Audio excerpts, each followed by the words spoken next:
Humanity is like a small child. Its awareness increases little by little, and it grows and matures. The child later studied computer programming and became a genius in this field. Then he stood in front of the mirror and shouted, "My God! I can now design a small program worth millions of dollars. How can it be that my teacher at school had anything to do with this? All he taught me was how to add and subtract." What a silly young man he is. What would the world be like without the golden age of Islam? 26,355 is approximately the number of universities around the world today. But the first university ever was El Qarawiyyin University. It was established by a Muslim woman, Fatima al-Fihri, and was the first educational establishment in the world to create specialized academic chairs and positions of academic attainment. It's not surprising at all that before the idea of the creation of universities, humanity only progressed at a snail's pace in transferring knowledge from one generation to another. Imagine how we would have progressed if there were no universities until today. What would the world look like? But many people know this. They know that the first medical operation, the first cesarean section, and the first use of medical forceps was carried out by El-Zawahiri. Many people know that the first person who described how the human eye worked and laid the foundations for the camera was Ibn al-Haytham. He was the first person to say the word kamera, which later developed to become camera.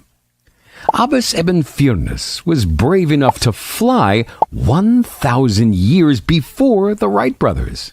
Al-Jaziri laid the mechanical foundations for motors and invented the time-telling machine. And most people know that the founder of algebra and the algorithm was al-Khwarizmi. Islamic civilization is a central and important component of human material civilization. But we as Muslims say that this civilization is not the source of our pride, but that Islam itself is the source of our pride. It is the final message of God to the people of the world, and it liberated human minds from the confusions of paganisms and freed souls from the worship of human beings' lusts and desires. It cultivated and edified morality, and it is the religion without which human beings cannot be saved, either in this life or the next.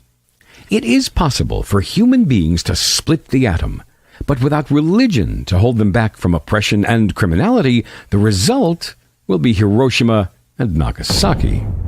It's also possible for them to discover a new land, but without religion to govern their ways and restrain their actions, the result will be the savage annihilation of its inhabitants. The happiness of human beings does not depend on their talents and dexterity in molding what appears to be too hard, but it's 1,000 times more difficult. It depends on refining human souls to follow the way of their Creator and to build the world according to what He loves and approves of, good deeds and noble values. Before Islam, men used to consider themselves the only human beings and treated women as a phenomenon of nature. But in Islam, Prophet Muhammad, peace be upon him, says women are the full sisters of men. Related by Abu Dawood, 236.